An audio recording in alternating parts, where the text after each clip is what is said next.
Well met by moonlight, dear ones. I'm Curiosity, and this is my jamboree, a firelit gathering for explorers of the uncanny, the frightening, and the hard to explain. Tonight, we spin 3 tales of people who may not have been what they appeared to be. So settle in by the crackling fire, lean in close, strum gently on your guitar to set the mood, and let's begin. Our first story is from r/Let's Not Meet, shared by Snoo Peripherals 6557. It finally started raining here, so I took my 14-year-old son out mushroom hunting over the weekend. It was later than we normally go, and the sun goes down much earlier, but we were taking a quick trail to the river and back in hopes of finding turkey tails or chanterelles. We took a wrong turn and ended up going through a big field, which the trail would take us back around to the main trail to the river. As we walked toward the main trail, the last group of people had left, and it was just me and my son. We walked along, and out of a thicket side trail came this weird man. He had a dog with him that was alert at his side. He was staring at us as we walked closer towards him. Then he started waving at us, this really weird, slow wave. I was immediately uncomfortable and goosebumpy, but didn't want to be impolite, so I half-heartedly waved back, while staring back and telling my son to slow up a little. I didn't want to actually meet up at the junction. After a full minute of us dawdling, the guy slowly turned and began walking down the trail toward the main trail. I was wary walking, didn't want to go too fast, and we stopped to look at some plants, so the guy and dog got further down this trail, which curved to the right and continued on 2 blocks to the junction. I was thinking, if this was a creepy let's not meet situation, the dude will be waiting around the corner. And sure enough, he was standing at the junction off to the left and toward the parking lot, and to the right was a trail to the river. Dude was just standing there with his dog, staring at us, not moving at all. Both my son and I were like, what the hell? Let's keep wide to the right, saying he looks old, we could run faster than him, and just generally planning for something freaky-deaky just in case. He kept staring at us, so as we approached, I asked if he was okay, and kept staring back. He was greasy-haired, tiny round glasses, a blue windbreaker, plaid, long shorts, about 50 years old. His dog was a small beagle mix. He didn't answer me at all, just kept staring. We turned to the right and walked about a block. I had my phone cam facing me so I could watch him over my shoulder, and the only movement was him slowly shifting his direction to continue staring at us. I didn't say anything else to him.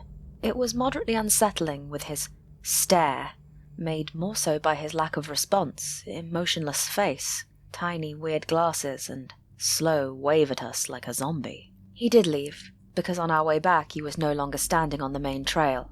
So hey, freaky-deaky forest zombie dude, for sure stay in the thickets, and let's not meet. Good thing you kept your eyes open, and well done for the trick with your phone camera. What's worse than a creepy encounter in the middle of nowhere? Our next post is from r/True Scary Stories, posted by PrettyBird78. I have quite a few paranormal encounter stories to share from the time I was an exotic dancer in Canada. This one is one of the most bizarre, and honestly one of the most terrifying. I was scheduled to work in a town in northern British Columbia called Williams Lake. It was my first show of the week, early Monday afternoon, and the bar was mostly dead. While on stage, I noticed and locked eyes with a very attractive gentleman at a table just back from the first row. I say attractive, but what I really mean is gorgeous. Like, unbelievably gorgeous. Perfect features, blonde curls, and incredible piercing blue eyes. He was the kind of attractive where Brad Pitt in his heyday would have paled in comparison. I finished my 4-song set, and as I was leaving the stage, he invited me to come sit with him. I'd always been a steadfast monogamous girl, who, despite my occupation, did not stray. But I won't lie, this gorgeous man could have persuaded me. I went to the table, which was a circle bench, and sat down beside him. The moment I did, a wave of fear and dread hit me. It was so strong my gut instantly turned to ice, and I could feel my energy being pulled from my solar plex region out of my body. I was so scared. I'd yet to speak when, all of a sudden, the guy looked right in my eyes and asked, "What do you think of me?" Looking at his eyes, which, although a beautiful shade of blue, were completely devoid of a human soul, I replied, "Honestly, you terrify me.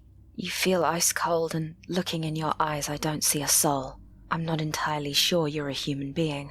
It wasn't till later when I replayed the event in my mind that I realized how awful of a thing that would be to say to a human. I should also add that sadly I've had the misfortune to meet truly evil people in my life, like really bad people that have or should have had to spend the rest of their life in prison. They have eyes that show what they are, but every single one of them still had a soul behind those eyes. Then something happened, which has only ever happened to me one time since. I was transported. Not physically, of course, but all of a sudden I was no longer seeing him or the bar. I was instead looking down at what appeared to be my own hands, except they were not, as they were the hands of a man. These hands were choking the life out of people. Their faces changed under the hands. There was a middle-aged woman with a bob haircut, a bigger, older black man, a young blonde. The people kept changing every few seconds, while these strong, masculine hands that, in the vision, appeared to be mine, stayed wrapped around their throats. Then it was over. I was still where I'd always been sitting, at the table, with whatever this thing was. He was looking at me really intently, and I know this seems insane, but I swear he knew what I'd seen. He answered my last comment about not thinking he was a human being. "I'm trying to learn to be human," he said. "I can't help you with that," I answered back. I quickly signed the poster I'd brought for him and excused myself as fast as I could. I was still frightened and shook up as I walked away. On my way out of the bar, I crossed paths with the other dancer, my friend Michaela. She took one look at my white face and wild eyes and asked me if I'd been sitting with the gorgeous guy. I replied yes, I had. "There's something weird about him," she replied. "He gave me the creeps." Might just have been the understatement of the century. I've spent some time wondering what exactly he was. I am still to this day not really sure. But one thing I am absolutely certain of is that beautiful blonde stranger was not human. Oh, hello, P. I don't have much experience of supposedly paranormal encounters, but whatever the explanation is, it can't have felt nice to be in the presence of someone who made you feel that way. Our last story is from an anonymous viewer. This experience happened to my roommates and I in our second year of university. The city we went to school in was considered a very safe university town. The most we'd heard of happening was drunk morons doing typical drunk moron things. This was also the first time that we were all really living on our own. First-year residences are nice, but it's basically an extended summer camp rather than a typical living situation. The four of us girls lived in a nice townhouse that never once had a creepy vibe or weird neighbors in the months we'd lived there. The only eerie part was that every weekend we were the only people who stayed in the complex. All of our neighbors either went home or stayed elsewhere until returning Monday for classes. This was never something we'd given a second thought to, considering that was fairly normal for a uni town, especially because our complex was only made up of about 4 other townhouses. The complex was surrounded by walking trails and farm fields, which we loved. It was like our quiet spot away from the chaos of college kids. There were a few farmhouses we could see from our backyard, but other than that, we were fairly secluded. The university was about a 20-minute bus ride away, which was never a big deal for any of us, especially because the rent was far cheaper here than in places that were within walking distance to campus. Being 5'6", I was the tallest by a considerable amount. I was also the only one out of the group who'd been in a handful of scary situations. Due to this, I was the only one up to this point who would lock the doors, windows, and garage before leaving or going to bed. My roommates all grew up in small, very safe towns, so it was uncommon for them to lock doors back at home. They were also incredibly kind and trusting to everyone, never considering hidden bad intentions. The night in question started very normally. We'd planned on having a wine and movie night. This was kind of like a weekly tradition for us. We would pick out some stupid movie, get takeout, and get a little buzz after a long week of classes and work. At this point, it was early November, so we'd been doing this for several months with no issues. By 8:30-ish, we'd all settled on the couch in our living room and had started a comedy. With it being November, it was already completely dark outside. Other than our porch light, we could see from the small window at the very top of our door. None of us were tall enough to see anything out of that window anyway, so we relied entirely on our peephole. It took a great amount of effort for me to convince my roommates to check the peephole before opening the door. This was a talk we had after one roommate had opened the door for our neighbour's very drunk friend, who threw up all over our main floor. Not long after ordering our takeout, we heard banging on our front door. Jess made a joke about how the delivery guy must have taken a helicopter to get here this quickly, especially considering the place we ordered from was very close to campus. It was not a typical delivery guy's knock either, but between the few glasses of wine and carefree attitude of the night, we didn't pay it too much mind. It was my roommate's turn to pay this week. I'll call her Meg for the sake of the story. Out of the group, she's the smallest, barely 5 foot. She is also the most trusting person I think I have ever met. She ran up to her room to grab her wallet. This took at most 30 seconds. During this time, the banging continued and was getting more aggressive. I figured maybe it was cold or he had other shit to do, so we yelled up to get her to hurry. The banging continued to get harder and harder, and I started to feel a bit uneasy. When she came back down, I told her to check the peephole before opening it, as she was usually the one to just open up. She got to the door and looked out the peephole. She could barely reach it on a good day, so when she couldn't see anything, my other roommate and I got up to help. My second roommate, I'll call her Jess, is a very funny person. There are very few things she would not turn into a joke. Jess got to the door before I did, and looked out of the peephole. The person on the other side was still banging away. When she turned to look at me, I knew something was wrong. She looked incredibly confused, a look I'd rarely seen from her, as she was very clever. Within a second, she'd gone back in for another look. This time her face was not confused. She looked afraid. This made my stomach knot up. She's a horror movie fanatic and she doesn't scare easily. "I think someone is covering the peephole," she whisper-shouted at us. This time, I looked out of the peephole, seeing that, yep, something was covering the peephole. We could still see the porch light shining through the window at the top, so we knew it wasn't the case of it being too dark to be able to see what was going on. By now, our other roommate, who I'll call Anne, had walked down the hall, trying to find out what was going on. She was easily the drunkest of the 4 of us. Though even sober, she seemed to think she was invincible.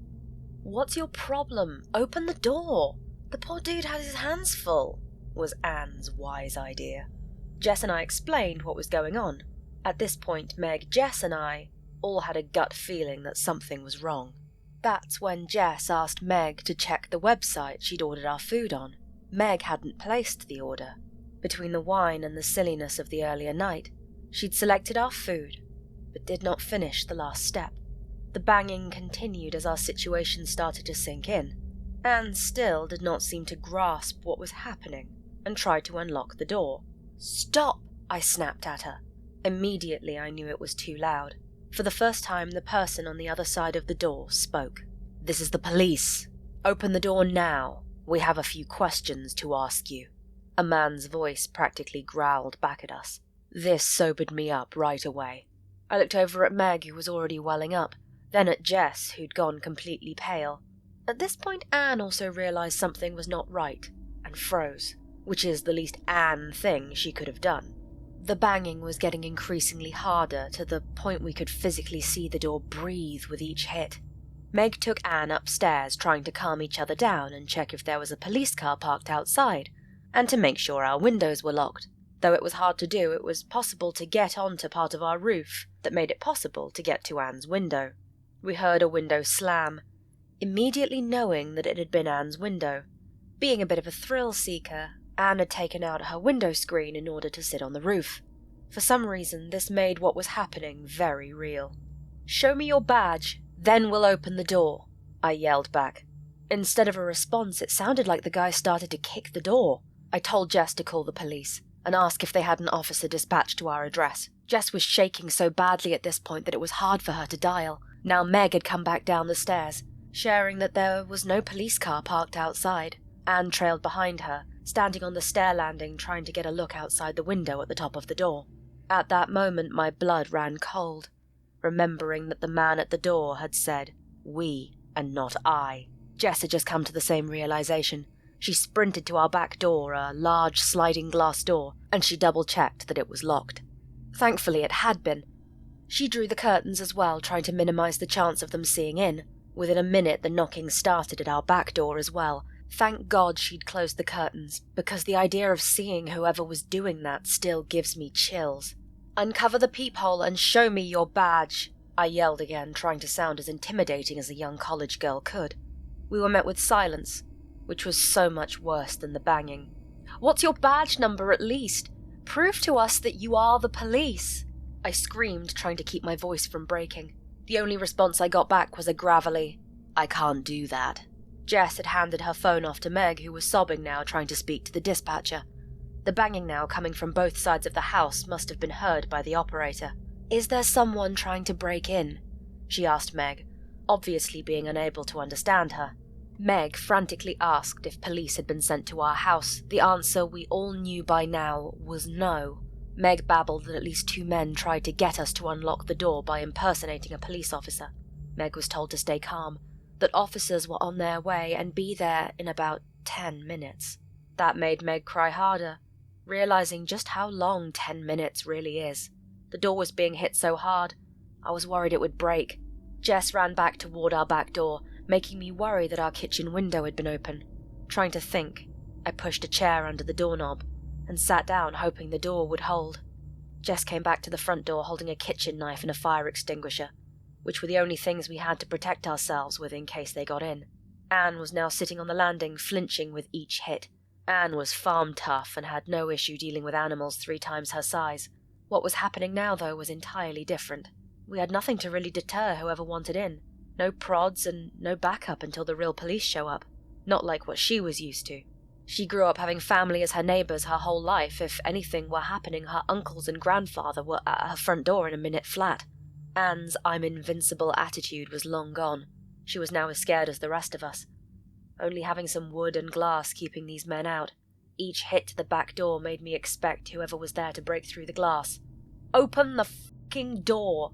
the man yelled at us, not caring if we thought they were police anymore. Then it got very quiet again, which made me want to throw up. The only thing worse than what was happening was not knowing where the men were. The idea of both men moving to the back door made me absolutely terrified. If they really wanted to, it would take very little effort to smash through the plate glass. Instead, the knocking at the back door had completely ceased.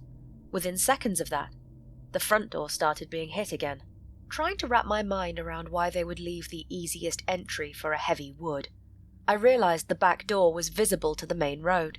Whether they'd seen a car or heard us talking to the police, they were smart enough to not want to be seen by anyone. Jess then said something that I had not thought of. "I don't think they want to rob us. There are so many houses that are empty. Why would they come to the only house with the lights on?" she hissed. My whole body went cold. I did not have an answer.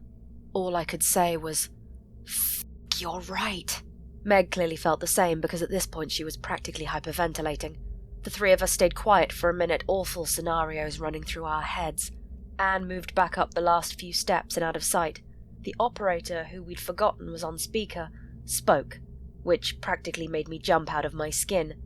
She must have felt how terrified we were and tried to calm us down. "The police are 2 minutes away. They have their sirens turned off and the lights are on. You should be able to see them very soon. Stay on the phone with me so I can confirm when they're outside for you," she said. The men outside were starting to seem desperate. The sound of shattering glass had me turning to the back door, fully expecting to go into offense. But the door was still intact. Instead, our porch light, the only light illuminating our dark street, went out, which put 2 and 2 together for me, understanding that they'd destroyed the only way we would have been able to identify whoever was on the other side. "F*** you, little whores," a voice we hadn't heard before, whoever was at the back door, spat. This was worse than the initial speaker. It was full of so much hate and venom that it scared me more than the banging. He was so calm, intent on whatever his goal was. It didn't feel like how the first man had sounded. Up until this point, I could have convinced myself that they wanted our valuables, but this voice made me understand that he had wanted us. To this day, I've never heard a voice come close to that level of malice. It sounded like he wanted to inflict serious harm on us, and if he'd gained entry, I know he would have. Somehow I wanted the first man to speak again, instead of whichever sick bastard had just spoken. I looked at Meg. I know how terrified I must have looked. Until now, I'd done a half-decent job of hiding how scared I was, but that voice ruined my ability to stay stone-faced. Meg looked like a scared little girl, and that made me panic. If they got in, there's nothing I would be able to do to stop them. Not for me. Not for my friends. We would have been at the mercy of the monster outside. Jess had practically stopped breathing. It was like the oxygen had been sucked out of the air. It was so quiet it sounded like a gunshot when our mailbox opened. Anne ran back down the stairs. "I see the sirens. They're coming down the main road now," she whispered, hoping not to have the men hear. The same man spoke again one more time, so slowly that I almost thought he was done after each word. In that same awful, calm voice, he read out a letter addressed to the four of us. Our neighbor must have put it in today. She'd planned a potluck for the next week. None of us thought to check the mailbox after we talked to her in the driveway this morning. Jess, Meg, Anne, OP. Those are nice names. I'll be back soon, girls. Then we'll have some fun. I felt tears rolling down my face. I hadn't realized I'd started crying, but I knew he meant what he'd said. I tried to pull my mind out of the dark pit that sentence sent it to, waiting, praying that the police had surprised them, hoping they'd not get the chance to come back. The silence continued. None of us dared to speak, worried that we'd not hear if they moved to another point of entry. Instead, the silence persisted for what felt like a lifetime. The operator was the first one to speak again, telling us that the police were out front. She told us to stay in the house until the police knocked on the door. The kind woman stayed on the phone with us for several more minutes, while the police searched around the area. Finally, the real police showed their badge to the peephole before even knocking, to try not to scare us. The operator told us that we'd done well, and that we were in good hands now. We opened the door to be met by two kind-looking, older police officers, who we let in. Glass shards covered our front stoop from our porch light. It looked like it had been ripped out of the wall and smashed onto the concrete below. There were several police cars out front of our previously quiet home. The headlights on all of the cars were shining down the street towards the walking trail. We spoke to the officers, who took a report from us. They asked us to describe the night's events in detail. They asked if we saw them at all, and we explained how the peephole had been covered and the light had been smashed before moving away from the door. The officers advised us to speak to our landlord about, at the very least, security cameras. The older officer then closed the pad he'd been writing in and looked up at us. He then spoke a phrase that made me understand how much danger we had been in. "Look, if any of you are my daughters, I would have wanted the officer to tell her, if you can get out of your lease, do it. They know where you all live, and they also know the response time for us, especially after telling you he would be back." After that, he asked if we'd heard a vehicle. That was something I'd not even considered. We didn't hear any type of motor until the police were there. Even when Meg and Anne had gone to look for a police car, they saw no cars on the street at all. So likely that meant they'd come from the walking path, which would explain how they left without passing the police on their way back to the main road. The older officer of the two had a look that told me he had an idea of what was going on. He looked sad, which was worse than if he looked scared. I knew he'd seen this situation end far worse in the past. We pushed for an explanation, but were only told that this had been an issue years ago, but didn't elaborate past that point. The officers stood up, exchanged a glance that I did not know how to read, and then spoke again. "We'll have a cruiser parked in the driveway, as well as a plain car round the back. They'll not have a chance to try again." They didn't catch the men in the 2 more weeks we lived there. We had a few creepy things, but nothing close to this. The reality was that they'd not been caught, and they could come back any time. After this night, we spoke to our landlady, who was incredible. She owned several properties around the city, and when we explained what had happened, she let us move to an apartment closer to campus. She told us that our safety is more important than making a few $100s. She even left the house empty for many months in order to make sure cameras, better locks, and a reinforced back door were installed. Thankfully, they did not come back, and we were able to enjoy our new apartment without worrying. This is still so scary to me because of that voice. Make sure you lock doors and check who's there before opening up. The sun is rising, and everything looks just a little bit clearer. The jamboree is at an end once more. My thanks to everyone who sent in stories or gave me permission to narrate theirs. Remember, I upload new stories on Mondays and Fridays, so be sure to subscribe and click the bell icon so you don't miss out. If you have any thoughts about the stories I've narrated, why not leave them in the comments below? And don't forget, if you enjoyed your time by the fireside, to help the like button untangle itself from its hammock. If you'd like a story of yours narrated, I have a submission form linked in the description, and I would love to learn more of your curious experiences and unexplained happenings. I will see you soon, dear ones, and until then, may your nights be dark and your dreams just a little curious.